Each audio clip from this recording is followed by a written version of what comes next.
తెలంగాణకు దక్కవలసిన నదీ జలాల వాటాను సాధించుకోవడంలో ఉమ్మడి రాష్ట్రంలో నాటి ఆంధ్ర నాయకత్వ స్వార్థంతో పాటు తెలంగాణ నాయకత్వం అనుసరించిన నిర్లక్ష్య ధోరణి, సోయిలేనితనం ప్రధాన కారణాలుగా మారాయన్నారు బీఆర్ఎస్ అధినేత కేసీఆర్. ఇది తెలంగాణ రైతాంగానికి దశాబ్దాల పాటు నష్టాన్ని కలిగించిందని ఆవేదన వ్యక్తం చేశారు. విద్యుత్తు, వ్యవసాయ రంగంలో తెలంగాణకు ఉద్దేశపూరిత ద్రోహాల్ని పసిగట్టడంలో నాటి చైతన్య రాహిత్యం రైతాంగానికి తీరని శాపంగా మారిందని తెలిపారు. అటువంటి సంక్లిష్ట పరిస్థితుల్లోంచి కవులు, కళాకారులు, మేధావుల సాహిత్య సాంస్కృతిక ప్రక్రియ ఒకవైపు, టీఆర్ఎస్ రాజకీయ ప్రక్రియ మరోవైపు జమిలిగా సాగాయన్నారు. తెలంగాణ భావజాలాన్ని ప్రజలకు అర్థం చేయించి ఉద్యమాన్ని నడిపించి తెలంగాణ సాధించగలిగామని కేసీఆర్ వివరించారు.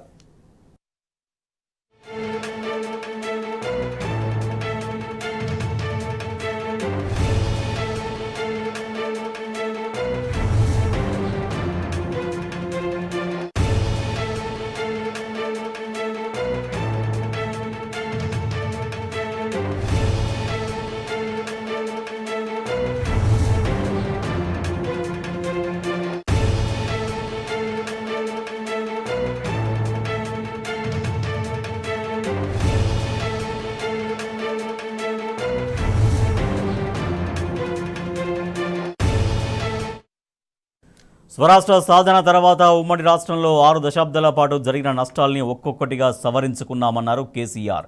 తెలంగాణ అస్తిత్వ గరిమను నిలుపుకుంటూ దేశానికే ఆదర్శవంతమైన ప్రగతిని అందించడానికి 10 ఏళ్ల పాలనా కాలాన్ని ప్రణాళికాబద్ధంగా సద్వినియోగం చేసుకున్నామన్నారు. సహనం, దార్శనికతతో శాంతియుత పందాలో తెలంగాణ ప్రక్రియ సాగిందని, రాగద్వేషాలకు అతీతంగా లోతుగా అర్థం చేసుకుంటూ పరిశీలించినప్పుడు మాత్రమే ఇది బోధపడుతుందని కేసీఆర్ వివరించారు. కేంద్ర సాహిత్య అకాడమీ అవార్డు గ్రహీత, ప్రజా వాగ్గేయకారుడు ఎమ్మెల్సీ గోరటి వెంకన్న ఎర్రవల్లి నివాసంలో కేసీఆర్తో మర్యాదపూర్వకంగా భేటీ అయ్యారు. ఈ సందర్భంగా తను రాసిన పుస్తకాలను కేసీఆర్కు అందజేశారు. ఈ సందర్భంగా తెలంగాణ సాహిత్యం, సంస్కృతి, రాజకీయాలు తదితర అంశాలపై చర్చించారు.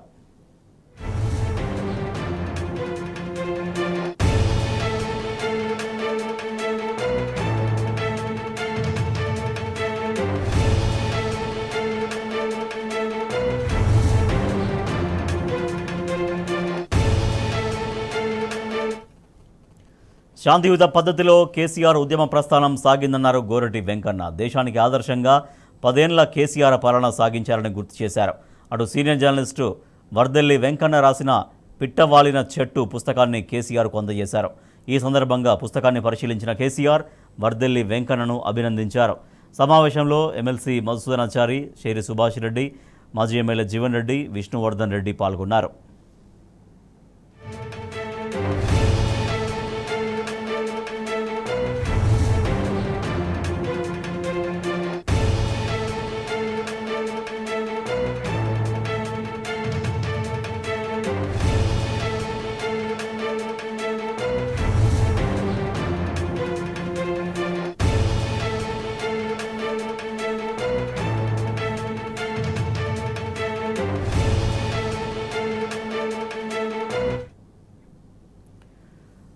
ఎర్రవల్లిలో బీఆర్ఎస్ అధినేత కేసీఆర్తో ఎమ్మెల్సీ గోరటి వెంకన్న భేటీయారు. ఆయన రాసినటువంటి కొన్ని పుస్తకాలని కేసీఆర్కు బహుకరించారు. ఆయనతో పాటుగా మిగిలిన కవులు, కళాకారులు కూడా కేసీఆర్ను కలిసిన వారిలో ఉన్నారు. మరింత సమాచారాన్ని మా ప్రతినిధి లివిల్ రెడ్డి అందిస్తారు.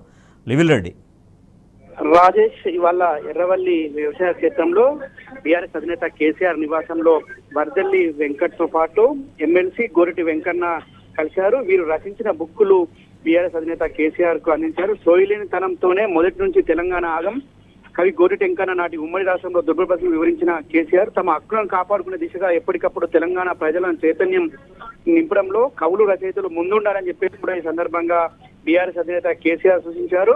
తెలంగాణకు న్యాయంగా దక్కాల్సిన నదీ జలాల వాటర్ సాధించుకోవడంలో ఉమ్మడి రాష్ట్రంలో నాటి ఆంధ్ర నాయకత్వం స్వార్థంతో పాటు తెలంగాణ నాయకత్వం అనుసరించిన నిర్లక్ష్య ధోరణి, సోయిలేనితనమే ప్రధాన కారణాలుగా మారి తెలంగాణ రైతాంగానికి దశాబ్దాల పాటు నష్టాన్ని కలిగించిందని చెప్పేసి కూడా ఈ సందర్భంగా బీఆర్ఎస్ అధినేత కేసీఆర్ వారికి వివరించారు. విద్యుత్, వ్యవసాయ రంగంలో తెలంగాణ ఉద్దేశపూరిత ద్రోహులను పసిగట్టడంలో నాటి తెలంగాణ నాయకత్వం చైతన్య రాహిత్యం రైతాంగానికి తీరని శాపంగా మారిందని, అటువంటి సంక్లిష్ట పరిస్థితుల్లోనూ తెలంగాణ సమస్యలను అర్థం చేసుకొని కవులు, కళాకారులు, మేధావులు సాహిత్య సంస్కృతి ప్రక్రియ ఒకవైపు టిఆర్ఎస్ రాజకీయ ప్రక్రియలో మరోవైపు జమిలిగా సాగిన భావజాల వ్యాప్తి చేస్తూ ప్రజలకు అర్థం చేయించి ఉద్యమాన్ని నడిపించి తెలంగాణ సాధించగలిగామని ఆనాటి గుర్తులను బీఆర్ఎస్ అధినేత గుర్తు చేసుకున్నారు. స్వరాష్ట్ర సాధన తర్వాత ఉమ్మడి రాష్ట్రంలో 6 దశాబ్దాల పాటు జరిగిన నష్టాలను సరిదిద్దుకుంటూ ఒక్కొక్కటిగా సవరించుకుంటూ తెలంగాణ అస్తిత్వ గరిమను నింపుకుంటూ దేశానికి ఆదర్శవంతమైన పాలన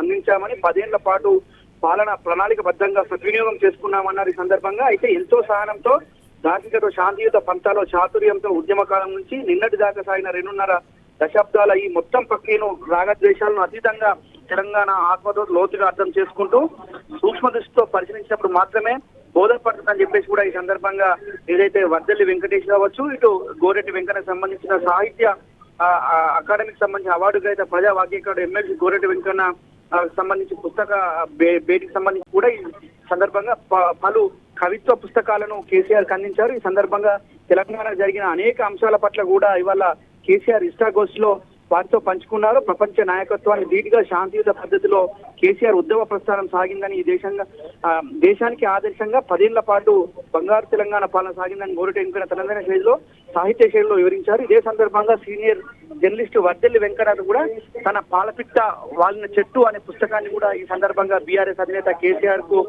బహుకరించారు. ఈ నేపథ్యంలో తెలంగాణ సాహిత్యం, తెలంగాణ కవులు కళాకారులు నాటి తెలంగాణ దుర్భర స్థితిని రచించిన విధానాన్ని సందర్భంగా నెమరు వేసుకుంటూ బీఆర్ఎస్ అధినేత కేసీఆర్ వారికి తెలంగాణ ఉద్యమంలో జరిగిన ఏదైతే లోపాలు కావచ్చు, తెలంగాణ ఉద్యమంలో తెలంగాణపై జరిగిన దాడులపై కూడా ఇవాళ బీఆర్ఎస్ అధినేత కేసీఆర్ వారితో పంచుకున్నారు. తెలంగాణ ఉద్యమ ఏదైతే కవిత్వాలకు రచనలకు పేరుగాంచి ఆనాడు తెలంగాణ ఉద్యమంలో జరిగిన నష్టాన్ని నివారించేందుకు కవులు కళాకారులంతా ముందుండి నడిపించారని చెప్పేసి కూడా ఈ సందర్భంగా గుర్తు చేస్తూ వారితో పంచుకున్నారు. అయితే బీఆర్ఎస్ అధినేత కేసీఆర్ తెలంగాణ ఉద్యమం తర్వాత స్వరాష్ట్రాన్ని సాధించుకున్న 10 ఏళ్ల పాలనలో ప్రగతి పథం వైపు అభివృద్ధి దిశగా సాగించామని చెప్పేసి కూడా ఈ సందర్భంగా వారికి చెప్పారు. మొత్తానికి బీఆర్ఎస్ అధినేతను అటు ఎమ్మెల్సీ గోరెడ్డి వెంకన్నతో పాటు వర్దెల్లి వెంకన్న కలిసి వారు రచించిన పుస్తకాలను బీఆర్ఎస్ అధినేతకు అందించారు. రాజేష్. రైట్, థ్యాంక్ యూ లివిల్ రెడ్డి.